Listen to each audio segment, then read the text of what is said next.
നമസ്കാരം. ലൈവ് ന്യൂസിലേക്ക് പ്രിയ പ്രേക്ഷകർക്ക് സ്വാഗതം. ഞാൻ ഗോകുൽ രവി. വിശദമായ റിപ്പോർട്ടുകളിലേക്ക്. അഫ്ഗാനിസ്ഥാൻ മലനിരകളിൽ എയർ ആംബുലൻസ് തകർന്ന് അപകടം. ദസോ ഫാൽക്കൺ 10 എന്ന വിമാനത്തിൽ 6 യാത്രക്കാരുണ്ടായിരുന്നത്. തായ്ലൻഡിൽ നിന്ന് മോസ്കോയിലേക്ക് പോവുകയായിരുന്ന വിമാനം ഇന്ധനം നിറയ്ക്കാനാണ് ഗയയിൽ ഇറങ്ങിയതെന്നാണ് വിവരം. വിമാനം തകർന്ന ടോപ്ഖാന മലനിരകളിൽ പരിശോധനയ്ക്കായി പ്രത്യേക സംഘത്തെ താലിബാൻ അയച്ചിട്ടുണ്ട്. വിവരങ്ങളുമായി ബൽറാം നെടുങ്ങാടി ചേരുന്നുണ്ട്. ബൽറാം, ഇത് ആരുടെ ഉടമസ്ഥതയിലുള്ള വിമാനം എന്നതൊക്കെ സംബന്ധിച്ച്, എവിടെ നിന്ന് പുറപ്പെട്ടെന്നൊക്കെ സംബന്ധിച്ച് ചില അവ്യക്തതകൾ ഉണ്ടായിരുന്നു. ആ കാര്യത്തിൽ ഇപ്പോൾ ഒരു ക്ലാരിറ്റി വന്നിട്ടുണ്ടോ? ഈ അപകടത്തിനെ സംബന്ധിച്ചിടത്തോളം അല്ലെങ്കിൽ അപകടത്തിൽപ്പെട്ടവരെ കുറിച്ചൊക്കെ വിവരങ്ങൾ വരുന്നുണ്ടോ?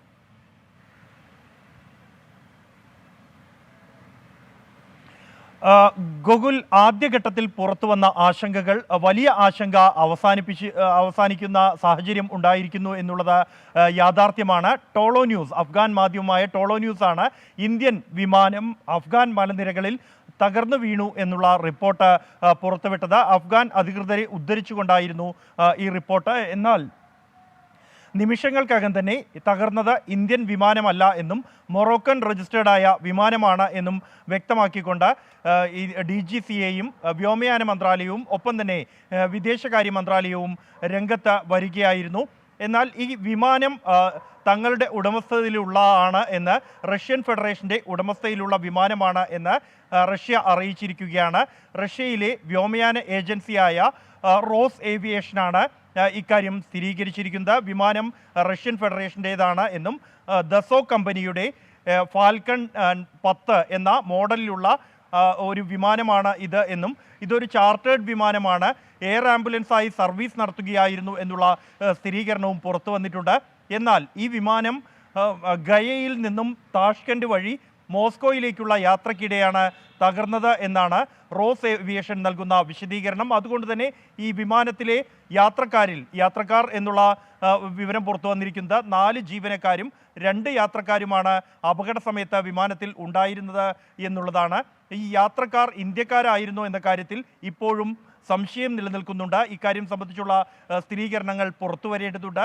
എന്തായാലും ഈ വിമാനം തകർന്ന മലനിരകളിൽ തിരച്ചിൽ ആരംഭിച്ചതായി അഫ്ഗാനിസ്ഥാൻ അറിയിച്ചിട്ടുണ്ട്. ഗോകുൽ. ബൽറാം, അഫ്ഗാൻ ഇപ്പോൾ താലിബാന്റെ നിയന്ത്രണത്തിലാണ്, താലിബാൻ സർക്കാരാണ്. അവരെ ഇത് സംബന്ധിച്ച് ഔദ്യോഗികമായി എന്തെങ്കിലും വിവരങ്ങൾ പങ്കുവെക്കുന്നുണ്ടോ ഏതെങ്കിലും സമൂഹ മാധ്യമങ്ങൾ വഴി?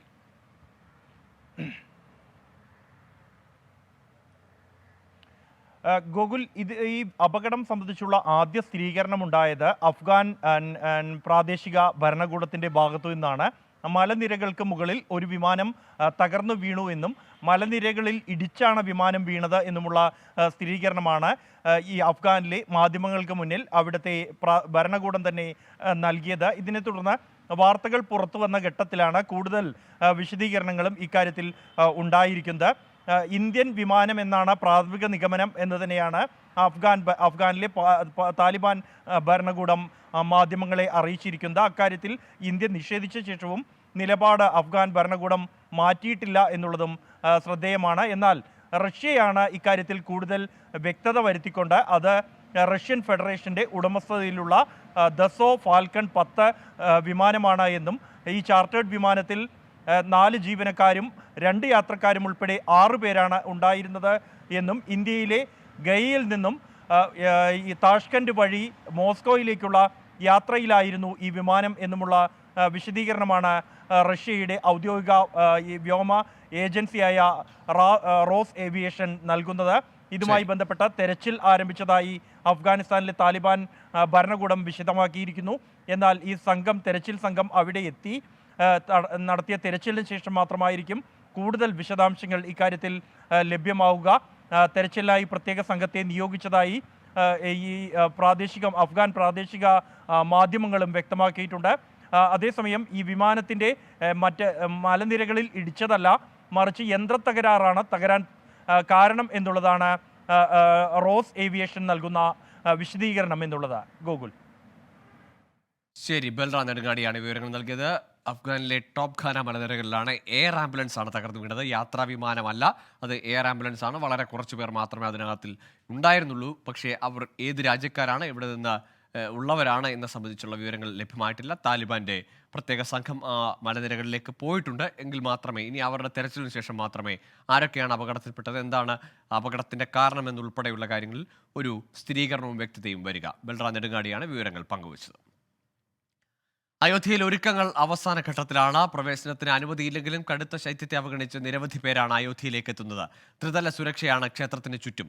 ക്ഷണം ലഭിച്ച അതിഥികൾക്കും രജിസ്ട്രേഷൻ നിർബന്ധമാക്കി. അയോധ്യയിൽ നിന്ന് എസ് വിജയകുമാറും ഒപ്പം ആർ രാധാകൃഷ്ണനും ചേരുന്നുണ്ട്.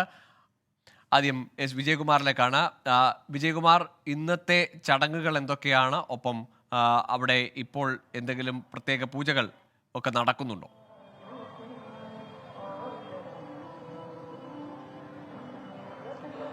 ഗോകുൽ, ഇത് നമ്മൾ ഈ നിൽക്കുന്നത് ക്ഷേത്ര നഗരിയിലേക്കുള്ള ഏറ്റവും പ്രധാനപ്പെട്ട വഴിയാണ്. ഇവിടെ വഴിയുടെ ഇരുവശത്തും വലിയ ഘോഷയാത്രകൾ, അതുപോലെ തന്നെ കലാപരിപാടികളൊക്കെ ഇങ്ങനെ അരങ്ങേറുകയാണ്. കുട്ടികളുടെ രാമകഥയുമായി ബന്ധപ്പെട്ട നൃത്ത രൂപങ്ങൾ ഇങ്ങനെ പ്രദർശിപ്പിക്കുകയാണ് കുട്ടികൾ. അത് വഴിയുടെ ഒരു ഭാഗത്താണ് ഈ കാഴ്ചകൾ നമ്മൾ കാണുന്നത്. ഇത് ഈ അയോധ്യയിലെ നഗരത്തിലേക്ക് കടക്കുന്ന എല്ലായിടത്തും ഗോകുൽ ഇതുപോലെയുള്ള ആഘോഷ പരിപാടികളാണ്. ഇത് റോഡിലേക്ക് നമ്മൾ നോക്കിയാൽ ഒരു വലിയ ഘോഷയാത്ര റോഡിലൂടെ അയോധ്യ ക്ഷേത്ര നഗരിയിലേക്ക് പോകുകയാണ്. അത് ഈ നഗരം നിറഞ്ഞ് വലിയ വാഹനങ്ങളും ആളുകളുമൊക്കെയായി ഒരു ഘോഷയാത്ര. അത് സരയൂ നദിയിൽ നിന്ന് നീങ്ങി തുടങ്ങിയ ഒരു ഘോഷയാത്രയാണ്. സരയുവിലെ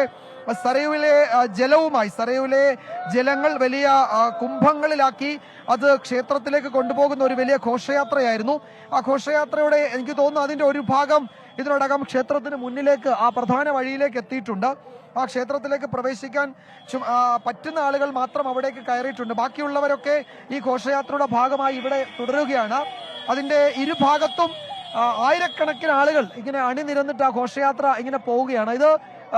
ഇന്ന് രാവിലെ മുതൽ അയോധ്യ നഗരിയുടെ എല്ലാ ഭാഗത്തും ഇത്തരം ദൃശ്യങ്ങളാണ് നമുക്ക് കാണാൻ കഴിയുന്നത്. ക്ഷേത്രത്തിലെ പ്രാണപ്രതിഷ്ഠയുമായി ബന്ധപ്പെട്ട ചടങ്ങുകൾ പുരോഗമിക്കുകയാണ്. ഈ വൈദിക ചടങ്ങുകളാണ് ഇപ്പോൾ അവിടെ നടക്കുന്നത്. പ്രതിഷ്ഠയ്ക്ക് മുന്നോടിയായുള്ള ബിംബശുദ്ധി, അതുപോലെ തന്നെ ജലാധിവാസം, തൈലാധിവാസം, അങ്ങനെ പലതരത്തിലുള്ള ശുദ്ധിക്രിയകൾ, അത്തരത്തിലുള്ള വൈദിക കർമ്മങ്ങൾ അവിടെ പുരോഗമിക്കുകയാണ്. വേദമന്ത്രങ്ങൾ ചൊല്ലിക്കൊണ്ടുള്ള അത്തരം വൈദിക കർമ്മങ്ങൾ പുരോഗമിക്കുകയാണ്.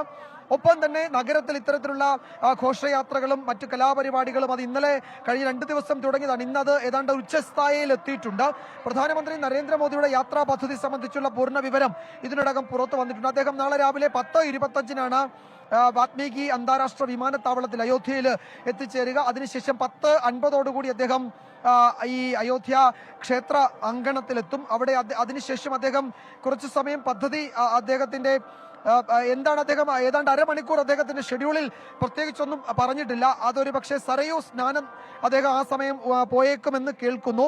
അതിനുശേഷം അദ്ദേഹം 11:30 തിരികെ വന്ന് വീണ്ടും ക്ഷേത്രത്തിലകത്തേക്ക് പോകും. പിന്നീട് ഏതാണ്ട് ഒരു 1 മണി വരെ ഈ പ്രാണപ്രതിഷ്ഠയുമായി ബന്ധപ്പെട്ട ചടങ്ങുകൾ നടക്കും. 12:30-ക്കും 1 മണിക്കും ഇടയിലാണ് ഈ അഭിജിത്ത് മുഹൂർത്തം എന്ന് പറയുന്ന ക്ഷേത്രത്തിലെ പ്രതിഷ്ഠയ്ക്ക് കൃത്യമായ സമയം എന്ന് പറയുന്നത്. അത് ആ സമയത്ത് ആ പ്രതിഷ്ഠാ ചടങ്ങിൽ ഏറ്റവും പ്രധാനപ്പെട്ട കാര്യങ്ങൾ നടക്കുകയും ചെയ്യും. അങ്ങനെ ഏതാണ്ട് ഒരു ഉത്സവാന്തരീക്ഷം എല്ലാ തരത്തിലും ഉണ്ട് അയോധ്യ നഗരത്തിൽ. ഉത്സവാന്തരീക്ഷത്തിലാണ് അയോധ്യ നഗരം. രാജ്യത്തിന്റെ വിവിധ ഭാഗങ്ങളിൽ നിന്നെത്തിയ തീർത്ഥാടകരെ കൊണ്ട് ഇതിനോടകം തന്നെ ക്ഷേത്ര പരിസരം, ഈ ക്ഷേത്ര നഗരം നിറഞ്ഞു കവിഞ്ഞിട്ടുണ്ട്. എല്ലാവർക്കുമുള്ള സൗകര്യം ഇവിടെ ഇല്ല. അതുകൊണ്ട് ഈ ദിവസങ്ങളിൽ വരേണ്ടതില്ല.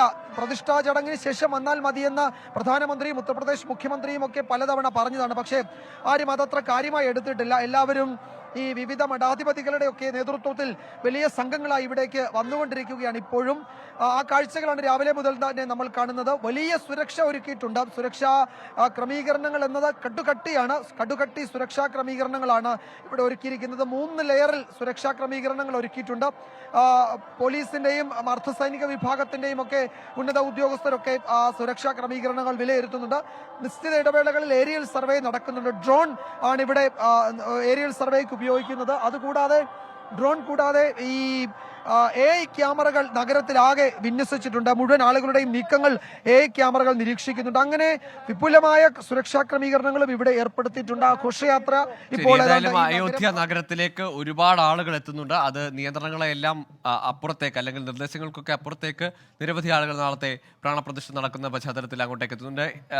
രാധാകൃഷ്ണനിലേക്ക് കൂടെ പോവുകയാണ്. രാധാകൃഷ്ണൻ പ്രതീക്ഷിക്കുന്നതിൽ അല്ലെങ്കിൽ ഈ നിർദ്ദേശങ്ങളെയൊക്കെ മറികടന്ന് അല്ലെങ്കിൽ അതിനെയൊക്കെ അവഗണിച്ചുകൊണ്ട് ആളുകൾ അങ്ങോട്ടേക്ക് കൂടുതലായി എത്തുന്നു. ഈ പുതിയ സാഹചര്യത്തിൽ എന്താണ് അവിടുത്തെ സുരക്ഷാ ക്രമീകരണങ്ങൾ? ഒപ്പം ഈ ചടങ്ങിനെത്തുന്നവർക്ക് പോലും രജിസ്ട്രേഷൻ നിർബന്ധമാക്കുന്നു. അത്തരത്തിലുള്ള കടുത്ത നടപടികളിലേക്ക്, സുരക്ഷാ പരിശോധനകളിലേക്ക് പോകുന്നുണ്ടല്ലോ അല്ലേ?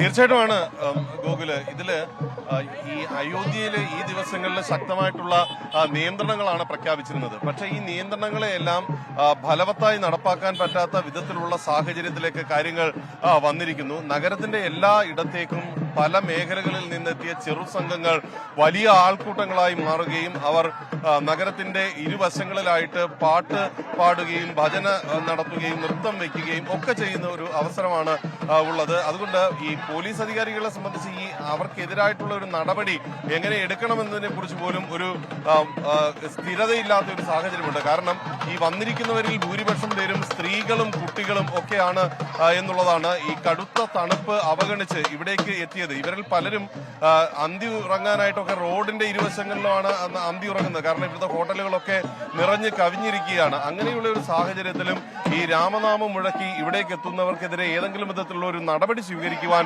പോലീസിനെ സംബന്ധിച്ച് സാധിക്കുന്ന ഒരു കാര്യമല്ല. അതുകൊണ്ട് അഭ്യർത്ഥിച്ചുകൊണ്ടുള്ള വാഹനങ്ങൾ എല്ലായിടങ്ങളിലും ഈ മേഖലയിൽ നിന്ന് പോകണം എന്നുള്ളതൊക്കെ ആവശ്യപ്പെട്ട് വരുന്നുണ്ടെങ്കിലും അതൊന്നും ഇവർ ചെവിക്കൊള്ളുന്നില്ല. നാളെ ഈ പ്രതിഷ്ഠാ ദിനത്തിന് ശേഷം, പ്രാണപ്രതിഷ്ഠയ്ക്ക് ശേഷമുണ്ടാകുന്ന സാഹചര്യം, അത് അവിടെ ദർശനത്തിന് വേണ്ടി എത്തുക എന്നുള്ളതാണ് അവർ ആഗ്രഹിക്കുന്നത്. നമ്മുടെ മുന്നിലേക്ക് നമ്മൾ ഈ ക്യാമറയൊക്കെ ആയിട്ട് എത്തുമ്പോൾ അവരൊക്കെ അങ്ങ് വലിയ ആവേശഭരിതരായിട്ട് ഉള്ള ഒരു കാഴ്ച അതാണ് നമുക്ക് കാണാനായിട്ട് ഇവിടെ സാധിക്കുന്നത്. അയോധ്യയെ സംബന്ധിച്ച് ഇതാണ് ഇപ്പോഴത്തെ ഒരു സാഹചര്യം. ഇനി ഈ വരാൻ പോകുന്നത് അല്പസമയം കഴിഞ്ഞു കഴിഞ്ഞാൽ വരാൻ പോകുന്നത് ഇനി ആരതിയൊക്കെ നടക്കാനായിട്ട് പോവുകയാണ്.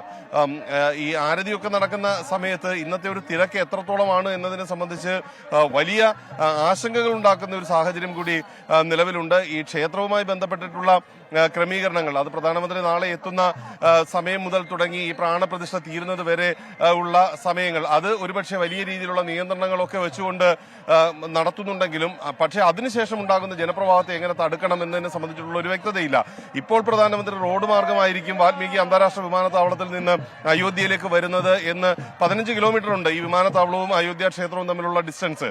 ഈ ഇത് വാഹനത്തിൽ വരുമെന്നാണ് ഇപ്പോൾ അറിയിച്ചിട്ടുള്ളതെങ്കിലും ഒരു സെക്കൻഡ് ഓപ്ഷൻ എന്ന രീതിയിൽ ഇവിടെ ഒരു ഹെലിപാഡ് ഉണ്ട്. ഈ ഹെലിപാഡിന്റെ പരിശോധനകളും ഇപ്പോൾ ഉദ്യോഗസ്ഥർ നടത്തുന്നുണ്ട്. കാരണം ആ വിധത്തിലേക്ക് ജനസഞ്ചയം എത്തിക്കഴിഞ്ഞാൽ പ്രധാനമന്ത്രിയെ സംബന്ധിച്ച് ഇവിടെ എത്തുക വലിയ വെല്ലുവിളിയായിരിക്കും, സുരക്ഷാ വെല്ലുവിളിയായിരിക്കും. അങ്ങനെയാണെങ്കിൽ ഈ ഹെലികോപ്റ്റർ മാർഗം അടക്കമുള്ളവ ഉപയോഗിക്കാം എന്നൊക്കെയുള്ള ഒരു നിരീക്ഷണവും ഉദ്യോഗസ്ഥർ പങ്കുവയ്ക്കുന്നുണ്ട്. ഈ ഒരു സാഹചര്യമാണ് അയോധ്യയിൽ ഉള്ളത്. നല്ല തണുപ്പ്, ആ തണുപ്പ് അവഗണിച്ചുകൊണ്ടാണ് ഇവരെല്ലാം ഇവിടേക്ക് വരുന്നത് എന്നുള്ളത് ഇപ്പോഴത്തെ ഒരു സാഹചര്യം നമുക്ക് എത്രത്തോളം എങ്ങനെയാണ് എന്നത് വ്യക്തമാക്കി നൽകുന്നതാണ്. ഈ ക്ഷേത്രത്തിലെ പൂജാകർമ്മങ്ങൾ, ഇന്നത്തെ പൂജാകർമ്മങ്ങൾ പുരോഗമിക്കുകയാണ്. ഇന്ന് ഈ പൂജാകർമ്മങ്ങൾക്ക് എല്ലാം ശേഷം നാളത്തേക്കുള്ള പ്രാണപ്രതിഷ്ഠയ്ക്ക് വേണ്ടിയിട്ട് ഉള്ള കാര്യങ്ങൾ തയ്യാറാക്കിയായിരിക്കും ഇന്നത്തെ ചടങ്ങുകൾ അവസാനിക്കുക. നാളെ ഏതാണ്ട് 12 മണിക്കും 12:30 ഇടയ്ക്കായിട്ടായിരിക്കും ആ ചടങ്ങുകളൊക്കെ നടക്കാനായിട്ട് പോകുന്നത്. അതിനുശേഷം ഈ നാളെ ഏതായാലും ഈ പൊതുജനങ്ങൾക്ക് പ്രവേശനമില്ല. 23-ാം തീയതി രാവിലെ മുതൽ തന്നെ പൊതുജനങ്ങൾക്ക് പ്രവേശനത്തിന് ക്ഷേത്രം തുറന്നു നൽകും എന്നുള്ളതാണ് ഇപ്പോൾ പറഞ്ഞിരിക്കുന്നത്. ഈ പഴയ ക്ഷേത്രത്തിലെ രാംലല്ല അത് പുതിയ ക്ഷേത്രത്തിലെ ഗർഭഗൃഹത്തിലേക്ക് എത്തിച്ചു എന്നുള്ളതാണ് ഇപ്പോൾ അറിയാനായിട്ട് സാധിക്കുന്നത്. പഴയ ക്ഷേത്രത്തിലെ രാംലല്ല പുതിയ ക്ഷേത്രത്തിലെ രാമവിഗ്രഹത്തോടൊപ്പം എഴുന്നള്ളിപ്പ് വിഗ്രഹമായി ഇനിയുള്ള നാളുകളിൽ തുടരും എന്നുള്ളതാണ്. ക്ഷേത്രത്തിനുള്ളിൽ വലിയ രീതിയിലുള്ള സുരക്ഷാ ക്രമീകരണങ്ങൾ യാഥാർത്ഥ്യമായി കഴിഞ്ഞു. അത് ഉത്തർപ്രദേശിന്റെ പ്രത്യേക പോലീസ് സംഘമാണ് ഇനി അത് 24-ാം തീയതി മുതൽ നിയന്ത്രിക്കാൻ പോകുന്നതെങ്കിലും കേന്ദ്ര സേനകളുടെ അടക്കം മേൽനോട്ടത്തിലാണ് ആ സുരക്ഷാ ക്രമീകരണങ്ങളെല്ലാം നാളത്തെ അടക്കം പൂർത്തിയാക്കിയിരിക്കുന്നത്. CRPF-നാണ് ഇപ്പോഴും നിയന്ത്രണം അതിൻ്റെതായിട്ടുള്ളത്. NSCയുടെ മുതിർന്ന ഉദ്യോഗസ്ഥരെത്തി സാഹചര്യങ്ങളെല്ലാം വിലയിരുത്തിയിട്ടുണ്ട്. അങ്ങനെ വലിയ ഒരു പഴുതുമില്ലാത്ത വിധത്തിലുള്ള സുരക്ഷ എന്നുള്ളതാണ് ഇപ്പോൾ ലക്ഷ്യമിട്ടിരിക്കുന്നത്. അതിനു വേണ്ടിയിട്ടുള്ള ഒരുക്കങ്ങളും പൂർത്തിയായിട്ടുണ്ട്. ഗൂഗിൾ. ശരി, RKS വിജയകുമാറുമാണ് അയോധ്യയിൽ നിന്ന് വിവരങ്ങൾ പങ്കുവച്ചത്. ഏതായാലും വലിയ തിരക്കാണ് അനുഭവപ്പെടുന്നത്. പ്രതീക്ഷിച്ചതിനപ്പുറത്തേക്കുള്ള ആൾ തിരക്ക്, ഭക്തരുടെ പ്രവാഹം അങ്ങോട്ടേക്കുണ്ടാകുന്നു. അതിനനുസരിച്ച് നിയന്ത്രണങ്ങളും ക്രമീകരണങ്ങളും കൂടുതൽ ശക്തമാക്കുകയാണ്. സുരക്ഷാ ക്രമീകരണങ്ങൾ കടുപ്പിക്കുകയാണ് അയോധ്യയിൽ. കോഴിക്കോട് വടകരയിൽ മാതാവും 2 കുട്ടികളും കിണറ്റിൽ വീണ് മരിച്ച നിലയിൽ. അഖില, മക്കളായ കശ്യപ്, വൈഭവ് എന്നിവരാണ് മരിച്ചത്. കുട്ടികളെ സ്വന്തം ദേഹത്ത് കെട്ടിയിട്ട് അഖില കിണറ്റിൽ ചാടിയെന്നാണ് സംശയം. കോഴിക്കോട് നിന്ന് അഭിജിത്ത് മുഴക്കുന്ന് ചേരുന്നുണ്ട് വിശദാംശങ്ങളുമായി. അഭിജിത്ത്, ഇവരെ രക്ഷപ്പെടുത്താനാവുന്ന ഒരു സാഹചര്യവും ഉണ്ടായിരുന്നില്ലേ? ആ വീട്ടിൽ മറ്റാരും ഉണ്ടായിരുന്നില്ല ഒപ്പം? ഗൂഗിൾ, അഖിലയുടെ ഭർത്താവ് പുറത്തുപോയി തിരികെ വീട്ടിലേക്ക് വന്ന സമയത്താണ് ഒരു പരിശോധന നടത്തിയത്. അത് ഈ അഖിലയെയും മക്കളെയും തിരയുകയായിരുന്നു. പക്ഷെ അവരെ കണ്ടെത്താൻ സാധിച്ചില്ല. തുടർന്ന് നടത്തിയൊരു പരിശോധനയിലാണ് വീട്ടുപറമ്പിലെ തന്നെ കിണറ്റിൽ ഇത്തരത്തിൽ 3 പേരെയും കണ്ടെത്തിയത്. ഉടനെ തന്നെ നാട്ടുകാരെ വിവരം അറിയിച്ചു, ഫയർഫോഴ്സിനെ വിവരം അറിയിച്ചു. ഫയർഫോഴ്സ് എത്തി ഇവരെ പുറത്തെത്തിക്കുമ്പോഴേക്കും ഇവരുടെ മരണം സംഭവിച്ചിരുന്നു. അഖില, മക്കളായ കശ്യപ്, വൈഭവ്, ഇങ്ങനെയാണ് ഇവരുടെ പേരുകൾ. അതിൽ ഒരു കുട്ടിക്ക് 6 മാസം മാത്രമാണ് പ്രായം, മറ്റേ കുട്ടിക്ക് 6 വയസ്സാണ് പ്രായം. ഏതായാലും എന്താണ് ഇത്തരത്തിലുള്ള ഒരു മരണത്തിന് കാരണം, അല്ലെങ്കിൽ ഈ ഒരു ആത്മഹത്യക്ക് കാരണം എന്നുള്ളതിനെ കുറിച്ച് നിലവിൽ ഒരു സ്ഥിരീകരണം ലഭിച്ചിട്ടില്ല. അഖില തന്റെ മക്കളെ ദേഹത്ത് കെട്ടിവച്ചതിന് ശേഷം കിണറ്റിലേക്ക് ചാടി എന്നുള്ളതാണ് നിലവിൽ പോലീസിൽ നിന്നും മറ്റുള്ളവരിൽ നിന്നും നമുക്ക് ലഭിക്കുന്ന ഒരു വിവരം. ഈ 3 പേരുടെയും മൃതദേഹം നിലവിൽ വടകരയിലെ ജില്ലാ ആശുപത്രിയിലേക്ക് മാറ്റിയിട്ടുണ്ട്. ഗൂഗിൾ. ശരി, അഭിജിത്ത് മുഴക്കുന്നാണ് ആ ദാരുണ സംഭവത്തിന്റെ വിവരങ്ങൾ പങ്കുവച്ചത്. ഏതായാലും അയോധ്യയിൽ പ്രതിഷ്ഠ നടക്കുന്നതിനാൽ രാഹുൽ ഗാന്ധിക്ക് നാളെ രാവിലെ ശ്രീമന്ത ശങ്കരദേവന്റെ ജന്മസ്ഥലമായ ഭട്ടദ്രവ സത്രം സന്ദർശിക്കാൻ കഴിയില്ലെന്ന് മാനേജ്മെന്റ് കമ്മിറ്റി. പ്രതിഷ്ഠാ സമയത്ത് നിരവധി ഭക്തർ എത്തുമെന്നാണ് വിശദീകരണം. 3 മണിക്ക് ശേഷം രാഹുൽ ഗാന്ധിക്ക് ഭട്ടദ്രവ സത്രം സന്ദർശിക്കാമെന്നും മാനേജ്മെന്റ് കമ്മിറ്റി അറിയിച്ചു. വിവരങ്ങളുമായി അച്യുതൻ ചേരുന്നുണ്ട്. അച്യുതൻ, എന്താണ് ഈ ഒരു ക്രമീകരണത്തിന് കാരണം, അല്ലെങ്കിൽ ഇത്തരത്തിലൊരു മാനേജ്മെന്റ് കമ്മിറ്റിയുടെ നിർദ്ദേശത്തിന് പിന്നിലെ സാഹചര്യം? അതിനോട് കോൺഗ്രസ് നേതൃത്വവും ഈ ജോഡോ യാത്രയുടെ സംഘാടകരും എങ്ങനെയാണ് പ്രതികരിക്കുന്നത്? ഗോകുൽ, ഭാരത് ജോഡോ ന്യായ യാത്രയുടെ ഭാഗമായിട്ട് അരുണാചലിലൂടെയുള്ള പദയാത്ര ഇന്ന് അസാമിലേക്ക് തിരിച്ചെത്തും. അതിനുശേഷമാണ് നാളെ ഈ ശ്രീമന്ത ശങ്കരദേവന്റെ ജന്മസ്ഥലമായ പട്ടദ്രവ സത്രം സന്ദർശിക്കാനായി രാഹുൽ ഗാന്ധി തീരുമാനിച്ചത്. എന്നാൽ ആ സന്ദർശനത്തിനാണ് ഇപ്പോൾ ഒരു സമയക്രമം മാനേജ്മെന്റ് കമ്മിറ്റി രാഹുലിനെ അറിയിച്ചിരിക്കുന്നത്. അതായത് നാളെ ഈ അയോധ്യയിലെ പ്രാണപ്രതിഷ്ഠ സമയത്ത് ഈ സന്ദർശനം അനുവദിക്കുവാൻ കഴിയില്ല എന്നുള്ളതാണ് മാനേജ് കമ്മിറ്റി അറിയിച്ചിരിക്കുന്നത്. ആ സമയത്ത് നിരവധി ഭക്തർ ഇവിടേക്ക് എത്തും. ഒപ്പം തന്നെ നിരവധി പരിപാടികളും ഇതിന്റെ ഭാഗമായി സംഘടിപ്പിച്ചിട്ടുണ്ട്. 3 മണിക്ക് ശേഷം രാഹുൽ ഗാന്ധിക്ക് ഈ സത്രം സന്ദർശിക്കാനാകും എന്നുള്ള ഒരു അറിയിപ്പാണ് മാനേജ്മെന്റ് കമ്മിറ്റിയുടെ ഭാഗത്തു നിന്നും ഉണ്ടായിരിക്കുന്നത്. അതേസമയം ഈ പ്രതിഷ്ഠാ സമയത്ത് ഈ സത്രം സന്ദർശിക്കരുതെന്ന് മുഖ്യമന്ത്രി ഹിമന്ത ബിശ്വ ശർമ്മ രാഹുലിനോട് ഉന്നയിച്ചിട്ട് കൂടിയുണ്ട്. അദ്ദേഹം ആവശ്യപ്പെട്ടിട്ടുണ്ട്. എന്തായാലും രാഹുലിന്റെ ഒരു സന്ദർശനത്തിനാണ് ഇപ്പോൾ ഈ ഒരു സമയത്തിൽ ഒരു മാറ്റം മാനേജ്മെന്റ് കമ്മിറ്റി അറിയിച്ചിരിക്കുന്നത്. 3 മണിക്ക് ശേഷം സത്രം സന്ദർശിക്കാം എന്നുള്ളതാണ് മാനേജ് കമ്മിറ്റി രാഹുലിനെ ഇതുമായി ബന്ധപ്പെട്ട് അറിയിച്ചിരിക്കുന്നത്. ഗോകുൽ. ശരി, അച്യുതനാണ് വിവരങ്ങൾ പങ്കുവച്ചത്. കാരുണ്യ ഫാർമസിക്ക് മരുന്ന് വിതരണം ചെയ്തതിന്റെ കുടിശ്ശിക ആവശ്യപ്പെട്ട് മരുന്ന് കമ്പനി ഹൈക്കോടതിയെ സമീപിച്ചു. സൺ ഫാർമ എന്ന കമ്പനിയാണ് 9.5 കോടി രൂപയുടെ കുടിശ്ശിക ആവശ്യപ്പെട്ട് ഹൈക്കോടതിയിൽ ഹർജി നൽകിയത്. പാവപ്പെട്ട രോഗികളെ ആശ്രയിക്കുന്നതിനാണ് മരുന്ന് വിതരണം നിർത്താത്തതെന്നും ഹർജിയിൽ കമ്പനി ചൂണ്ടിക്കാട്ടുന്നു. അജീഷ് ജയകുമാറിന്റെ വിശദാംശങ്ങളുമായി കൊച്ചിയിൽ നിന്ന്. അജീഷ്, കാരുണ്യ വലിയ ആശ്വാസമാണ് മനുഷ്യർക്ക്, കേരളത്തിലെ രോഗികൾക്കൊക്കെ. എത്ര രൂപ കുടിശ്ശിക, അത് സംബന്ധിച്ച് സർക്കാർ ഈ ആവശ്യത്തോട്, കമ്പനിയുടെ ആവശ്യത്തോട് എങ്ങനെയാണ് ഇതുവരെ പ്രതികരിച്ചത്? ഗൂഗിൾ, ഈ ആരോഗ്യ വകുപ്പിന് സൺഫാർമ കമ്പനി നൽകിയ മരുന്നുകളുടെ കുടിശ്ശിക 6 മാസമായിട്ടും നൽകാത്തതിന്റെ അടിസ്ഥാനത്തിലാണ് ഇപ്പോൾ ഹൈക്കോടതി ഈ കുടിശ്ശിക ആവശ്യപ്പെട്ട് കമ്പനി സമീപിച്ചിരിക്കുന്നത്. സംസ്ഥാനത്തെ 52 കാരുണ്യ കമ്മ്യൂണിറ്റി ഫാർമസികൾക്കുള്ള 35% ജീവൻ രക്ഷാ മരുന്നുകളും വിതരണം ചെയ്യുന്നത് സൺ ഫാർമ എന്ന കമ്പനിയാണ്. ആരോഗ്യവകുപ്പിന് നൽകുന്ന ഈ മരുന്നുകളുടെ ബിൽ സാധാരണ 45 ദിവസത്തിന് ശേഷമായിരുന്നു അനുവദിച്ചിരുന്നത്. എന്നാൽ കഴിഞ്ഞ 6 മാസമായി മരുന്നുകൾക്ക് പണം നൽകുന്നില്ല. 9.5 കോടി രൂപ ഇതുവരെ കമ്പനിക്ക് കുടിശ്ശികയുണ്ടെന്നാണ് പറയുന്നത്. പണം അനുവദിക്കാൻ നിരവധി വട്ടം ആരോഗ്യവകുപ്പിനും മെഡിക്കൽ സർവീസ് കോർപ്പറേഷനും കത്തയച്ചിട്ടും മറുപടി നൽകിയില്ലെന്നും ഹർജിയിൽ ആരോപിക്കുന്നുണ്ട്. കോടികളുടെ കുടിശ്ശിക കമ്പനിക്ക് വലിയ സാമ്പത്തിക ബുദ്ധിമുട്ടുകൾ ഉണ്ടാക്കുന്നുണ്ട്. എന്നാൽ സാധാരണ ജനങ്ങളെ ആലോചിച്ചാണ് മരുന്ന് വിതരണം നിർത്താത്തതെന്നും കമ്പനി പറയുന്നു. നിലവിൽ കമ്പനി നൽകുന്ന ജീവൻ രക്ഷാ മരുന്നുകൾ പെട്ടെന്ന് നിർത്തിയാൽ അത് രോഗികൾക്ക് ബുദ്ധിമുട്ടുണ്ടാകും. സർക്കാർ നടത്തിയത് വിശ്വാസവഞ്ചനയെന്നും ഔചിത്യമില്ലാത്ത നടപടിയുമാണെന്നും കമ്പനി ഹർജിയിൽ പറയുന്നു. മെഡിക്കൽ സർവീസ് കോർപ്പറേഷനുമായി ഉണ്ടാക്കിയ കരാർ പ്രകാരം മരുന്ന് ഓർഡർ ചെയ്താൽ 7 ദിവസത്തിനുള്ളിൽ കമ്പനി എത്തിക്കുന്നുണ്ട്. ഈ മരുന്നുകളാണ് സംസ്ഥാനത്തെ കാരുണ്യ ഫാർമസികളിലൂടെ സർക്കാർ 7% ലാഭം ഈടാക്കി വിൽപ്പന നടത്തുന്നത്. എന്നാൽ ഇങ്ങനെ വിതരണം ചെയ്ത മരുന്നുകളുടെ തുക കമ്പനിക്ക് നൽകുന്നില്ലെന്നും ഹർജിയിൽ പറയുന്നുണ്ട്. ഹൈക്കോടതി ഇടപെട്ട് ഈ കുടിശ്ശിക ലഭ്യമാക്കാനുള്ള നടപടി സ്വീകരിക്കണമെന്നും ഹർജിക്കാർ കോടതിയിൽ ആവശ്യപ്പെട്ടിട്ടുണ്ട്. ഇതിന്റെ അടിസ്ഥാനത്തിൽ സൺ ഫാർമയുടെ ഹർജിയിൽ ആരോഗ്യ വകുപ്പിനോട് കോടതി വിശദീകരണം തേടിയിട്ടുണ്ട്. ശരി, 6 മാസത്തെ കുടിശ്ശികയാണ് പ്രധാനപ്പെട്ട ഈ കാരുണ്യ പദ്ധതിയിലെ പ്രധാനപ്പെട്ട മരുന്ന് വിതരണ കമ്പനിയായ സൺ ഫാർമയ്ക്ക് ലഭിക്കാനുള്ളത്. മരുന്ന് വിതരണം തടസ്സപ്പെടരുത് എന്നതുകൊണ്ട് മാത്രം ആ നടപടിയിലേക്ക് പോകുന്നില്ല. ഇനിയെങ്കിലും പണം ലഭിക്കുവാൻ വേണ്ടിയിട്ടാണ് അവർ ഹൈക്കോടതിയിൽ ഹർജിയുമായി എത്തിയിരിക്കുന്നത്. സഹകരണ മേഖലയിലെ അഴിമതി ഗൗരവതരമെന്ന് മുഖ്യമന്ത്രി. കുറ്റക്കാരെ സംരക്ഷിക്കില്ലെന്നും ഓഡിറ്റിൽ ഗുരുതര ക്രമക്കേടുകൾ കണ്ടെത്തിയാൽ പോലീസിനെ കൊണ്ട് അന്വേഷിപ്പിക്കുമെന്നും മുഖ്യമന്ത്രി വ്യക്തമാക്കി. കരുവന്നൂർ കേസിലെ പ്രധാന പ്രതിയെ മാപ്പുസാക്ഷിയാക്കുന്ന നടപടി നിയമപരമായി തെറ്റെന്നും മുഖ്യമന്ത്രി വിമർശിച്ചു. വിവരങ്ങളുമായി അലക്സ് റാം മുഹമ്മദ് ചേരുന്നുണ്ട് തിരുവനന്തപുരത്ത് നിന്ന്. അലക്സ്, സർക്കാരും സഹകരണ വകുപ്പും കിണഞ്ഞു ശ്രമിച്ചിട്ടും ഈ കരുവന്നൂരിൻ്റെ കറ CPM-നെ വിട്ടുപോകുന്നില്ല. ഈ തെരഞ്ഞെടുപ്പ് അടുത്ത് വരുമ്പോൾ പോലും വീണ്ടും അത് കഴിഞ്ഞ ദിവസം ജോഷിയുടെ ദയാഹർജിയുടെയൊക്കെ രൂപത്തിൽ വീണ്ടും CPM-നെ വേട്ടയാടിക്കൊണ്ടേയിരിക്കുകയാണ്. അവിടെ സംഭവിച്ച വീഴ്ചകളും അവിടെ സംഭവിച്ച ഗുരുതര ക്രമക്കേടുകളുമൊക്കെ. മുഖ്യമന്ത്രി എന്തൊക്കെ കാര്യങ്ങളാണ് ഇന്ന് സഹകരണ വകുപ്പ് ജീവനക്കാരോട്, സഹകരണ ബാങ്കുകളിലെ ജീവനക്കാരോട് സൂചിപ്പിച്ചത്? ഗോകുൽ, സംസ്ഥാന സഹകരണ യൂണിയന്റെ 9ാം സഹകരണ കോൺഗ്രസ് ഉദ്ഘാടനം ചെയ്യുകയായിരുന്നു തിരുവനന്തപുരത്ത് മുഖ്യമന്ത്രി പിണറായി വിജയൻ. സംസ്ഥാനത്തിന്റെ വിവിധ ഇടങ്ങളിൽ നിന്നുള്ള സഹകാരികൾ, ജീവനക്കാരൊക്കെ ഈ സമ്മേളനത്തിൽ പങ്കെടുക്കാനായി എത്തിയിരുന്നു. അവിടെയാണ് മുഖ്യമന്ത്രി സംസ്ഥാനത്തെ ചില സഹകരണ ബാങ്കുകളിലെ അല്ലെങ്കിൽ ചില സഹകരണ ഇടങ്ങളിലുള്ള അഴിമതിയെ സംബന്ധിച്ച് രൂക്ഷമായ ഭാഷയിൽ വിമർശിച്ചത്. അദ്ദേഹം പറഞ്ഞത്, അഴിമതി പ്രശ്നങ്ങൾ സഹകരണ മേഖല ഗൗരവത്തോടെ കാണണമെന്ന് മുഖ്യമന്ത്രി പിണറായി വിജയൻ പറഞ്ഞു. സഹകരണ മേഖലയിൽ ഇത്തരം അഴിമതി പ്രശ്നങ്ങൾ കാണുന്നുണ്ട്. സഹകരണ മേഖല പങ്കാളിത്തം വഹിക്കാത്ത രംഗങ്ങൾ കേരളത്തിൽ അപൂർവമാണ്. ഈ വലിയ മുന്നേറ്റത്തിൽ വലിയ ഗുണവും ചില ദോഷങ്ങളും ഉണ്ട് എന്ന ആമുഖമാണ് മുഖ്യമന്ത്രി ആദ്യം തന്നെ നൽകിയത്. അതിനുശേഷമാണ് ഈ പ്രശ്നങ്ങളിലേക്ക്, അതായത് അഴിമതിയിലേക്ക് അദ്ദേഹം എത്തുന്നത്.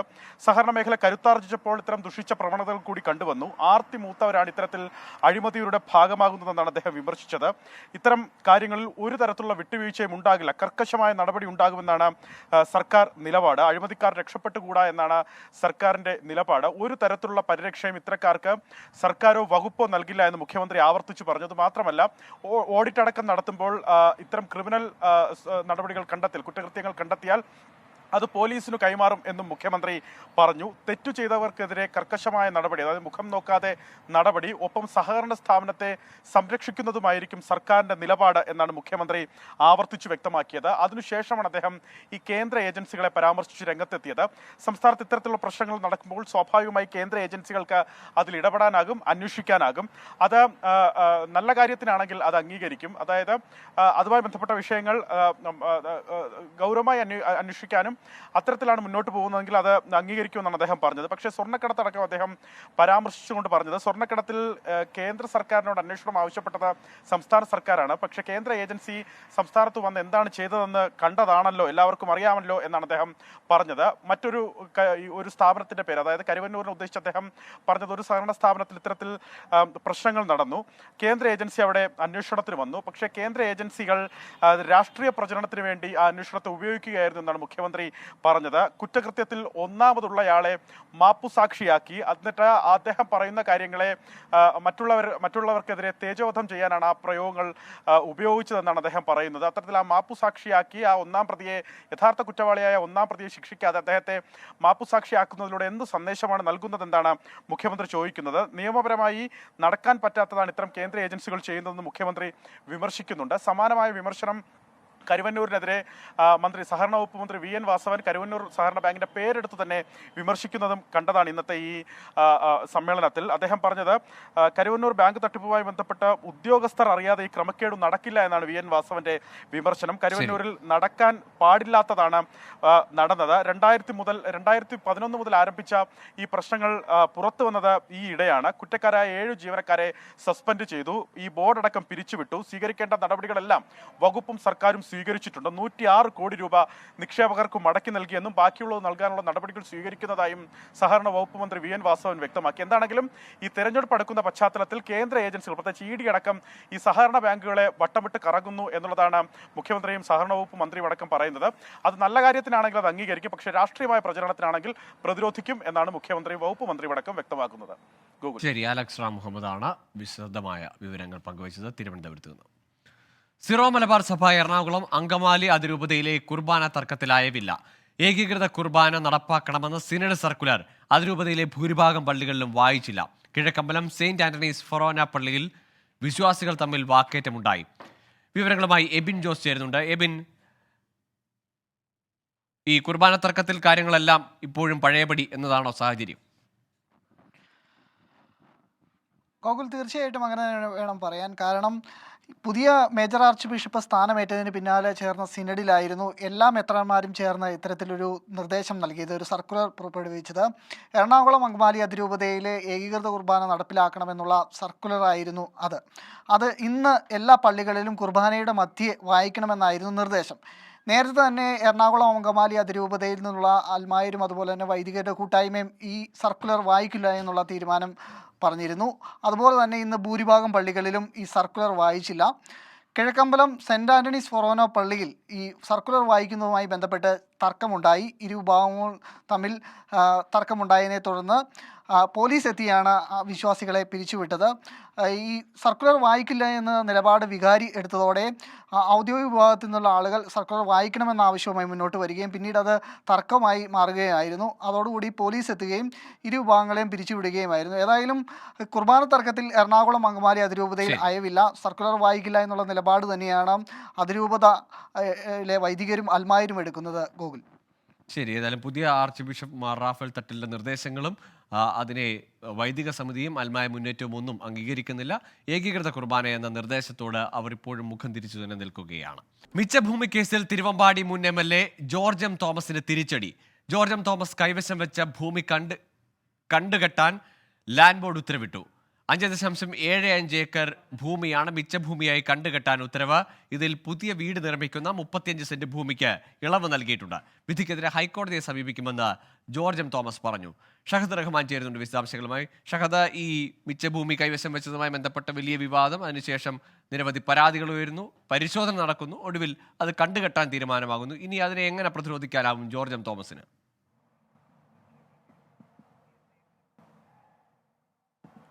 നിലവിൽ ജോർജ് എം തോമസിന്റെ പ്രതികരണം ഇതിനോടകം പുറത്തു വന്നിരിക്കുന്നു. അദ്ദേഹം പറയുന്നത് വാസ്തവ വിരുദ്ധമായ റിപ്പോർട്ടാണ് ഈ കൊടുത്തിട്ടുള്ളത്, അതിനെതിരെ ഹൈക്കോടതിയെ സമീപിക്കും എന്നൊരു കാര്യമാണ് പ്രധാനമായിട്ടും ഈ വിധിയിൽ അദ്ദേഹത്തിന്റെ പ്രതികരണമായിട്ട് വന്നിട്ടുള്ളത്. നമുക്കറിയാം, ഈ ഒരു കേസ് കഴിഞ്ഞ ഏറെ നാളായിട്ട് നടന്നുകൊണ്ടിരിക്കുന്നതാണ്. ഏറ്റവും ഒടുവിൽ ഇതുമായി ബന്ധപ്പെട്ട് 2000-ൽ ഈ കേസിൽ വിധി വരികയും ഈ ഭൂമി കണ്ടുകെട്ടാൻ ഉത്തരവിടുകയും ചെയ്തിട്ടുണ്ടായിരുന്നു. എന്നാൽ പിന്നീട് ജോർജ് എം തോമസ് ഇതുമായി ബന്ധപ്പെട്ട ഹൈക്കോടതിയെ സമീപിക്കുകയും അതിന്റെ തുടർ നടപടികൾ നടന്നു വരികയും ചെയ്യുകയായിരുന്നു. ആ ഒരു ഘട്ടത്തിലാണ് ഒരു സ്വകാര്യ അന്യായം ഇതുമായി ബന്ധപ്പെട്ട ഫയൽ ചെയ്യുന്നത്. പ്രധാനമായിട്ടും അന്നത്തെ 2000 കാലത്തെ ആ ഒരു വിധി നടപ്പാക്കണമെന്നൊരു ആവശ്യം ഉന്നയിച്ചുകൊണ്ട് ഇപ്പോൾ ഇത്തരത്തിൽ കോടതിയെ സമീപിക്കുകയും ആ കോടതി വിധിയിലാണ് അന്ന് സമീപിക്കുകയും ചെയ്ത പശ്ചാത്തലത്തിലാണ് ഇപ്പോൾ ആ വിധി വന്നിരിക്കുന്നത്. പ്രധാനമായിട്ടും മിച്ചഭൂമിയിൽ 5.45 ഏക്കർ സ്ഥലമാണ് ഇപ്പോൾ കണ്ടുകെട്ടാൻ വേണ്ടിയിട്ട് ഉത്തരവിട്ടിട്ടുള്ളത്. ജോർജ് എം തോമസും അദ്ദേഹത്തിന്റെ സഹോദരങ്ങളും കൈവശം വെച്ചിരിക്കുന്നത് ഏകദേശം 16.5 ഏക്കർ സ്ഥലമാണ്. ഇതിലാണ് ഇപ്പോൾ 5.45 ഏക്കർ കണ്ടുകെട്ടാനായിട്ട് ഉത്തരവിട്ടിട്ടുള്ളത്. ഇതിൽ തന്നെ ചെറിയ ഒരു സ്ഥലം, അതായത് ചെറിയ തോതിലുള്ള ഒരു സ്ഥലം, ഏകദേശം 30 ഏക്കറോളം വരുന്ന 30 സെന്റോളം വരുന്ന സ്ഥലത്ത് ഇദ്ദേഹത്തിന്റെ വീട് കെട്ടുന്നുണ്ട്. ആ സ്ഥലം ഒഴിവാക്കി തങ്ങൾക്ക് അനുവദിച്ചു തരണം എന്നൊരു ആവശ്യം അദ്ദേഹം കോടതിക്ക് മുൻപാകെ വെച്ചിട്ടുണ്ടായിരുന്നു. ആ ഒരു പശ്ചാത്തലത്തിൽ ആ സ്ഥലം ഒഴിവാക്കാനും കോടതി നിർദ്ദേശിച്ചിട്ടുണ്ട്. എന്തായാലും ജോർജ് എം തോമസ് ഇതുമായി ബന്ധപ്പെട്ട് തുടർ നടപടികൾ, അതായത് വീണ്ടും ഹൈക്കോടതിയെ സമീപിക്കാനുള്ള ഒരു തീരുമാനമാണ് ഇതുമായി ബന്ധപ്പെട്ട് കൈക്കൊണ്ടിട്ടുള്ളത്. ഗൂഗിൾ, ശരി, ഷഹദ് റഹ്മാനാണ് വാർത്തയുടെ വിവരങ്ങൾ പങ്കുവച്ചത്. ഡിവൈഎഫ്ഐ സംഘടിപ്പിച്ച മനുഷ്യച്ചങ്ങലയെ പിന്തുണച്ച നാടൻപാട്ട് ഗായിക പ്രസീത ചാലക്കുടിയുടെ വീഡിയോയ്ക്ക് സംഘപരിവാറിന്റെ സൈബർ ആക്രമണം. പ്രസീതയുടെ വീഡിയോ പോസ്റ്റ് ചെയ്ത ഡിവൈഎഫ്ഐയുടെ ഫേസ്ബുക്ക് പേജിൽ കമന്റുകളായും സന്ദേശങ്ങൾ വഴിയുമാണ് ഭീഷണി. സൂരജ് ചേരുന്നുണ്ട് തൃശ്ശൂരിൽ നിന്ന്. സൂരജ്, ഏറെ പ്രശസ്തയായ ഗായികയാണ്, ക്ഷേത്രങ്ങളിലടക്കം പൊതുവേദികളിലൊക്കെ പാടുന്ന വളരെ വൈബ്രൻ്റായ ഒരു ഗായിക. എന്താണ് ഇപ്പോൾ അവർക്കെതിരെ നടക്കുന്ന ഈ പ്രചാരണം? ഡിവൈഎഫ്ഐ ഇന്നലെ സംഘടിപ്പിച്ച ഈ മനുഷ്യച്ചങ്ങലയുടെ പ്രചരണാർത്ഥം ഒരു വീഡിയോ അത് ഈ പ്രസീത ചാലക്കുടി ഏതാനും ദിവസങ്ങൾക്ക് മുമ്പ് ചെയ്തിരുന്നു. ഈ വീഡിയോ സോഷ്യൽ മീഡിയയിൽ അടക്കം വൈറലായിരുന്നു. ഇതിന് തൊട്ടു പിന്നാലെയാണ് ഈ വലിയ തരത്തിലുള്ള സൈബർ ആക്രമണം ഇവർക്ക് നേരെ ഉണ്ടായിരിക്കുന്നത്. ഇപ്പോൾ ഇന്നെല്ലാം വലിയ രീതിയിലുള്ള സൈബർ ആക്രമണം ഈ പ്രസീത ചാലക്കുടിക്കെതിരെ നടക്കുന്നു എന്നുള്ളതാണ് സോഷ്യൽ മീഡിയയിൽ അടക്കം മനസ്സിലാക്കാൻ കഴിയുന്നത്. അതായത് ക്ഷേത്രങ്ങളിൽ ഇവരുടെ പരിപാടി ബുക്ക് ചെയ്യുന്നത് തടയണമെന്ന് ആവശ്യപ്പെട്ടുകൊണ്ടാണ് ഈ സംഘപരിവാർ സംഘടനകളുടെ അനുകൂലമായിട്ടുള്ള ഈ ഹാൻഡിലുകളിൽ നിന്ന് അടക്കം വ്യാപക സൈബർ ആക്രമണം ഇപ്പോൾ ഈ പ്രസീത ചാലക്കുടിക്കെതിരെ നടക്കുന്നത്. ക്ഷേത്രത്തിലേക്ക് വാ, നിന്നെ കാണിച്ചു തരാം, നിനക്കിനി ക്ഷേത്രങ്ങളിൽ ഇടമില്ല തുടങ്ങിയ പ്രചരണങ്ങളാണ് ഇത്തരം ഹാൻഡിലുകളിൽ നിന്ന് നടക്കുന്നത്. അതോടൊപ്പം തന്നെ ക്ഷേത്രത്തിൽ നടത്തുന്ന പരിപാടികളിൽ പ്രസീത ചാലക്കുടിയുടെ പരിപാടി ബുക്ക് ചെയ്യുന്നത് ഒഴിവാക്കണം എന്ന തരത്തിലുള്ള പ്രചരണങ്ങളും വ്യാപകമായി നടക്കുന്നുണ്ട്. അതായത് പ്രസീത ചാലക്കുടി വിഷയത്തിൽ ഒരു മറുപടിയുമായി സോഷ്യൽ മീഡിയയിൽ തന്നെ രംഗത്തെത്തുകയും ചെയ്തിട്ടുണ്ട്. ഹിന്ദുത്വ വിശ്വാസം തെറ്റാണെന്ന് താൻ പ്രചരിപ്പിച്ചു എന്ന തരത്തിലുള്ള പോസ്റ്റർ പ്രചാരണങ്ങളാണ് ഇപ്പോൾ നടക്കുന്നത്. ഒരു തരത്തിലും ഹിന്ദുത്വ വിശ്വാസത്തെ അല്ലെങ്കിൽ ഹിന്ദു വിശ്വാസത്തെ തെറ്റായി ചിത്രീകരിക്കുന്ന ഒന്നും തന്നെ താൻ പറഞ്ഞിട്ടില്ല എന്നുള്ളതാണ് പ്രസീത ചാലക്കുടി ഇതുമായി ബന്ധപ്പെട്ടുകൊണ്ട് പറയുന്നത്. അതുകൊണ്ട് തന്നെ തനിക്കെതിരെ നടക്കുന്ന പ്രചാരണങ്ങളിൽ നടപടി വേണമെന്നും പ്രസീത ഈ ഘട്ടത്തിൽ ആവശ്യപ്പെടുകയാണ്. ഗൂഗിൾ. ശരി, ഏതായാലും ഗായിക പ്രസീത ചാലക്കുടിക്ക് നേരെയാണ് സംഘപരിവാർ സംഘടന ഭാഗത്തു നിന്ന് അല്ലെങ്കിൽ അവർ അനുഭാവമുള്ള ആളുകളുടെ ഭാഗത്തു നിന്ന് സോഷ്യൽ മീഡിയയിലെ ഭീഷണി. പരിപാടികൾ ഉൾപ്പെടെ ക്ഷേത്രങ്ങളിൽ പരിപാടികൾ ഉൾപ്പെടെ ഇനി ബുക്ക് ചെയ്യരുതെന്ന തരത്തിൽ അവർക്കൊരു വിലക്ക് എന്ന തരത്തിലേക്കൊക്കെയുള്ള പ്രതികരണങ്ങളാണ് അല്ലെങ്കിൽ അത്തരത്തിലുള്ള കമൻറ്റുകളാണ് സോഷ്യൽ മീഡിയ വരുന്നത്. ഡിവൈഎഫ്ഐയുടെ മനുഷ്യച്ചങ്ങലയുമായി ബന്ധപ്പെട്ട പാട്ട് പാടിയതിനാണ് ഈ തരത്തിലൊരു ആക്രമണം പ്രസീത ചാലക്കുടി നേരിടുന്നത്. സൂരജ് സജിയാണ് വിവരങ്ങൾ പങ്കുവച്ചത്. അറസ്റ്റിലായ പാലക്കാട് ഭൂരേഖ തഹസിൽദാർ കൈക്കൂലി വാങ്ങുന്ന കൂടുതൽ ദൃശ്യങ്ങൾ പുറത്ത്. മദ്യവും പെർഫ്യൂമും മോൾ ഉടമയിൽ നിന്ന് കൈക്കൂലിയായി വാങ്ങുന്ന ദൃശ്യങ്ങളാണ് പുറത്തു വന്നത്. കൈക്കൂലി വാങ്ങുന്നതിനിടെ ഇന്നലെയാണ് ഭൂരേഖ തഹസിൽദാർ പി സുധാകരൻ വിജിലൻസിന്റെ പിടിയിലായത്. നിഖിൽ പ്രമേശ് ചേരുന്നുണ്ട് വിശദാംശങ്ങളുമായി. നിഖിൽ, ഏതായാലും ഇന്നലെ തന്നെ നിഖിൽ പറയുന്നുണ്ടായിരുന്നു ഇങ്ങനെ ചില സമ്മാനങ്ങളൊക്കെ കൈപ്പറ്റിയിരുന്നെന്ന്. അത് ഏതായാലും ഈ നൽകുന്ന വേളയിൽ തന്നെ ആ മോളുടമ ദൃശ്യങ്ങളായി പകർത്തിയിരുന്നല്ലേ? അതെ ഗൂഗിൾ, ഈ പലതവണ ഈ കാര്യങ്ങൾ നടത്തി തരുന്നതിന് വേണ്ടി പല സാധനങ്ങൾ ഈ ഉദ്യോഗസ്ഥന് ആവശ്യപ്പെടുകയും അത് ചിലത് നൽകുകയും ചെയ്തിരുന്നു. ഈ സമയത്താണ് ഈ മാൾ ഉടമയ്ക്ക് ഇത് വിജിലൻസിന് ഒരു നാൾ പരാതി നൽകണമെന്നുള്ള ഉദ്ദേശത്തോടു കൂടി തന്നെ ഇത്തരത്തിൽ ഈ ദൃശ്യങ്ങൾ അദ്ദേഹം പകർത്തി വെക്കുന്ന സാഹചര്യം ഉണ്ടായിട്ടുള്ളത്. ഇതേ തുടർന്ന് ഈ പി സുധാകരൻ എന്ന ഭൂരേഖ തഹസിൽദാർ ആവശ്യപ്പെട്ട പെർഫ്യൂമും അതോടൊപ്പം തന്നെ മദ്യവും ഒരു കവറിലാക്കി നൽകുന്ന ദൃശ്യങ്ങളാണ് ഇപ്പോൾ നമുക്ക് ലഭിച്ചിരിക്കുന്നത്. ഇത് ഈ പരാതിക്കാരൻ തന്നെ പുറത്തുവിട്ടിട്ടുള്ളതാണ്. പരാതിക്കാരൻ ഇന്നലെ വിജിലൻസിന് കൈമാറിയിട്ടുള്ള ദൃശ്യങ്ങളിൽ ഒന്നാണ് ഇത്. ഇത് മാത്രമല്ല മറ്റു ചില ദൃശ്യങ്ങൾ കൂടി കൈമാറിയിട്ടുണ്ട്. ഇദ്ദേഹത്തിന്റെ മാളുമായി ബന്ധപ്പെട്ട ചില നിയമ പ്രശ്നങ്ങൾ പരിഹരിക്കുന്നതിന് വലിയ തുകയാണ് ഈ തഹസിൽദാർ ആവശ്യപ്പെട്ടിരുന്നത്. 5 ലക്ഷം രൂപ നൽകാനാണ് ആവശ്യപ്പെട്ടിരുന്നത്. എന്നാൽ അത്രയും വലിയ തുക നൽകാൻ കഴിയില്ല എന്നറിയിച്ചതിനെ തുടർന്ന് ഏറ്റവും ഒടുവിൽ 50,000 രൂപയിലേക്ക് കാര്യങ്ങൾ എത്തിച്ചേരുകയായിരുന്നു. തുടർന്ന് ഇന്നലെ വൈകിട്ട് 5 മണിക്ക് ഓഫീസ് ടൈം കഴിഞ്ഞ ശേഷം എത്തിച്ചേരാൻ ആവശ്യപ്പെടുകയും തുക നൽകാൻ പറയുകയുമായിരുന്നു. ഇതേ തുടർന്നാണ് പരാതിക്കാരനായിട്ടുള്ള ഐസക് വിജിലൻസിന് വിവരം അറിയിക്കുകയും വിജിലൻസ് നൽകിയിട്ടുള്ള തുക ഈ ഉദ്യോഗസ്ഥന് കൈമാറുകയുമായിരുന്നു. ഈ സമയത്താണ് ഉദ്യോഗസ്ഥനെ കയ്യോടെ വിജിലൻസ് പിടികൂടുന്നത്. ശരി നിഖിൽ, ഏതായാലും ആ ഉദ്യോഗസ്ഥൻ ഇന്നലെ പണം വാങ്ങുന്ന സമയത്താണ് പിടിയിലായത്. അതിനു മുമ്പ് കൈപ്പറ്റിയ പെർഫ്യൂമും മദ്യവും ഒക്കെ അതിന്റെ ദൃശ്യങ്ങളടക്കം ഏതായാലും ആ മോൾ ഉടമ പുറത്തുവിട്ടു. അനുമതിക്കായി കുറെ നടത്തിച്ചപ്പോൾ ഇതിനിടയിലൊക്കെ കൈപ്പറ്റിയ കാര്യങ്ങളാണ് ഏതായാലും ദൃശ്യങ്ങളടക്കം പുറത്തു വന്നിരിക്കുന്നത്. നിഖിൽ പ്രമേശാണ് വിവരങ്ങൾ പങ്കുവച്ചത്. പത്തനംതിട്ട കോന്നിയിൽ യുവാവ് ഷോക്കേറ്റ് മരിച്ചു. മുളന്തറ സ്വദേശി ഷാഹുൽ ഹമീദ് ദിൻ ആണ് മരിച്ചത്. സമീപത്ത് നിന്ന് മുള വെട്ടുന്നതിനിടെയാണ് അപകടമുണ്ടായത്. ശ്രീജിത്ത് ശ്രീകുമാരൻ ചേരുന്നു വിവരങ്ങളുമായി. ശ്രീജിത്ത്, എപ്പോഴാണ് ഈ അപകടമുണ്ടായത്? രക്ഷപ്പെടുത്താനോ ആശുപത്രിയിൽ എത്തിക്കാനുള്ള ശ്രമങ്ങൾ അത് വിഫലമാവുകയായിരുന്നു. തീർച്ചയായും ഇന്ന് ഉച്ചയോടുകൂടിയാണ് ഇത്തരത്തിലൊരു അപകടം ഉണ്ടായതായി വിവരം ലഭിക്കുന്നത്. ഉടൻ തന്നെ, അതായത് ഈ മുള വെട്ടുകയായിരുന്നു ഈ ഷാഹുൽ ഹമീദിനോടൊപ്പം ആളുകൾ ഉണ്ടായിരുന്നു എന്നാണ് മനസ്സിലാക്കുന്നത്. ഈ മുള 11 kV ലൈനിന് സമീപത്തേക്ക് മുട്ടുകയായിരുന്നു. അങ്ങനെ ഉടൻ തന്നെ ഷോക്കേറ്റു, അവിടെ നിലത്തേക്ക് വീഴുന്നൊരു സാഹചര്യം ഉണ്ടായി. ഉടൻ നാട്ടുകാരും ഒപ്പം ഉണ്ടായിരുന്ന സുഹൃത്തുക്കളടക്കമുള്ള ആളുകൾ ഇയാളെ പെട്ടെന്ന് തന്നെ ആശുപത്രിയിൽ, കോന്നി താലൂക്ക് ആശുപത്രിയിലേക്ക് എത്തിച്ചെങ്കിലും ജീവൻ നഷ്ടമാവുകയായിരുന്നു. അപ്പോഴേക്കും മരിച്ചിരുന്നു. ശരീരത്തിൽ കാര്യമായ രീതിയിൽ ഏതാണ്ട് 50% ശരീരത്തിലധികം പൊള്ളൽ ഏറ്റിട്ടുണ്ടായിരുന്നു, ക്ഷമിക്കണം, ഷോക്ക് ഏറ്റിട്ടുണ്ടായിരുന്നു. അപ്പോൾ ശരീരത്തിൻ്റെ ഒരു ഭാഗം പൂർണ്ണമായി ഏതാണ്ട് പൊള്ളലേറ്റ അല്ലെങ്കിൽ ഷോക്കേറ്റ അവസ്ഥയിലായിരുന്നു ഉണ്ടായിരുന്നത്. ജീവൻ രക്ഷിക്കാനായില്ല. എന്തായാലും മൃതദേഹം പോസ്റ്റ്മോർട്ടത്തിനായി പത്തനംതിട്ട ജനറൽ ആശുപത്രിയിലേക്ക് മാറ്റിയിട്ടുണ്ട്. ഉടൻ തന്നെ ബന്ധുക്കൾക്ക് വിട്ടുകൊടുക്കുമെന്ന് അറിയിച്ചിട്ടുണ്ട്. എന്താണ് ഇത്തരത്തിലൊരു അപകടം നടക്കാനുണ്ടായ കാരണമെന്നതിനെക്കുറിച്ച്, അതായത് ഈ മുള എങ്ങനെയാണ് ഈ 11 kV ലൈനിൽ മുകളിലേക്ക് പോയത്, അത് ആ പ്രദേശത്തിന് അതിന് മുൻപ് തന്നെ വെട്ടിമാറ്റാമായിരുന്നില്ല എന്ന ചോദ്യമൊക്കെ ഉയരുന്നുണ്ട്. എന്തായാലും നാട്ടുകാർ ഈ വിഷയത്തിൽ ഒരു പ്രതികരണമൊന്നും ഇതുവരെ നടത്തിയിട്ടില്ല. എന്തായാലും മൃതദേഹം ഇപ്പോൾ പത്തനംതിട്ട ജനറൽ ആശുപത്രിയിൽ സൂക്ഷിച്ചിരിക്കുകയാണ്. പോസ്റ്റ്മോർട്ടത്തിന് ശേഷം ബന്ധുക്കൾക്ക് വിട്ടുകൊടുക്കുമെന്നാണ് അറിയിച്ചിട്ടുള്ളത്. ശരി, പത്തനംതിട്ട മുളന്തർ സ്വദേശി ഷാഹുൽ ഹമീദാണ് ഷോക്കേറ്റ് മരിച്ചത്. ശ്രീകുമാരനാണ് വിവരങ്ങൾ നൽകിയത്. BJPക്കും കോൺഗ്രസിനും പിന്നാലെ തൃശൂരിൽ കളത്തിലിറങ്ങാൻ CPIയും സ്ഥാനാർത്ഥിയെ നേരത്തെ പ്രഖ്യാപിക്കണമെന്ന് സംസ്ഥാന എക്സിക്യൂട്ടീവിൽ ആവശ്യമുയർന്നു. നഷ്ടപ്പെട്ട സീറ്റ് തിരിച്ചുപിടിക്കാൻ പ്രത്യേക തന്ത്രം മെനയാനും നീക്കം. തൃശൂരിൽ കോൺഗ്രസും BJPയും തമ്മിലാണ് മത്സരമെന്ന TN പ്രതാപന്റെ നിലപാടിനെ തള്ളി DCC പ്രസിഡന്റ് ജോസ് വള്ളൂരും രംഗത്തെത്തി. സൂരജ് സജി ചേരുന്നുണ്ട് തൃശൂരിൽ നിന്ന്. സൂരജ്, തൃശ്ശൂരിൽ ആരാദ്യം ഇറങ്ങും എന്നതാണ് മത്സരം തോന്നുന്നു. ഇപ്പോൾ ആ തരത്തിലാണ് വലിയ പരിപാടികളിലേക്ക് കോൺഗ്രസും BJP നേരത്തെ തുടക്കമിട്ട് കോൺഗ്രസും പോകുന്നു. ഇനി പിന്നിലാകി പോകരുത് എന്നതാണ് CPI നേതൃത്വ യോഗങ്ങളിൽ ഉണ്ടാകുന്ന ഒരു പൊതുവികാരം.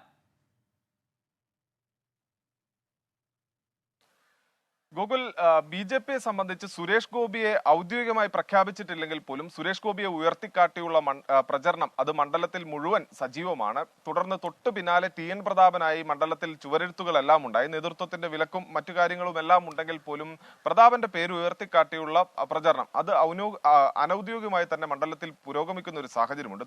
തുടരെയുള്ള ചുവരെഴുത്തുകൾ അങ്ങനെ BJPയും കോൺഗ്രസും എല്ലാം മണ്ഡലത്തിൽ കളം നിറയുന്നു. ആ ഒരു സാഹചര്യത്തിലാണ് ഇന്ന് നടന്ന CPI സംസ്ഥാന എക്സിക്യൂട്ടീവിൽ ഇത്തരത്തിൽ നേരത്തെ സ്ഥാനാർത്ഥിയെ പ്രഖ്യാപിച്ചുകൊണ്ട് പ്രചരണം നടത്തണമെന്നൊരാവശ്യം ഉയർന്നത്. അവർ പറയുന്നത് പുതിയ സാഹചര്യമാണ്. ഈ പുതിയ സാഹചര്യത്തിൽ നേരത്തെ സ്ഥാനാർത്ഥിയെ പ്രഖ്യാപിച്ചുകൊണ്ടുള്ള ഒരു പ്രചരണ നടപടികളുമായി മുന്നോട്ട് പോകണമെന്നൊരു പൊതു അഭിപ്രായമാണ് ഇന്ന് നടന്ന സംസ്ഥാന എക്സിക്യൂട്ടീവിൽ ഉയർന്നത്. അതോടൊപ്പം തന്നെ തൃശ്ശൂരിൽ നഷ്ടപ്പെട്ട സീറ്റ് പിടിക്കുന്നതിന് വേണ്ടി പ്രത്യേക തന്ത്രം മെനയണം എന്നുകൂടി ഒരു ആവശ്യം ഈ എക്സിക്യൂട്ടീവിൽ ഉയർന്നിട്ടുണ്ട്. അവർ പറഞ്ഞത്, അതായത് ഈ വരുന്ന മാസം തന്നെ കോൺഗ്രസിന്റെ ഒരു മഹാസംഗമം തൃശ്ശൂരിൽ നടക്കുകയാണ്. ഈ മഹാസംഗമത്തിന് ശേഷം തൃശ്ശൂരിൽ ഏതൊക്കെ തരത്തിലുള്ള തന്ത്രങ്ങളാണ് പ്രയോഗിക്കേണ്ടത് എന്നതിനെ സംബന്ധിച്ച് വിശദമായ ഒരു പ്ലാൻ തയ്യാറാക്കുക. ആ പ്ലാൻ പ്രകാരം ഉള്ള പ്രചരണ പ്രവർത്തനങ്ങളും മറ്റ് നടപടികളുമായി മുന്നോട്ട് പോവുക എന്നുള്ളതാണ് CPI ലക്ഷ്യമിടുന്നത്. ഇതിൽ നിന്നെല്ലാം തന്നെ ഒരു കാര്യം ഉറപ്പാണ്, ദേശീയ തലത്തിൽ തന്നെ ശ്രദ്ധിക്കുന്ന ഒരു മത്സരമാണ് തൃശ്ശൂരിൽ നടക്കാൻ പോകുന്നത്. അതുകൊണ്ട് തന്നെ ഏതായാലും തൃശ്ശൂരിൽ അത്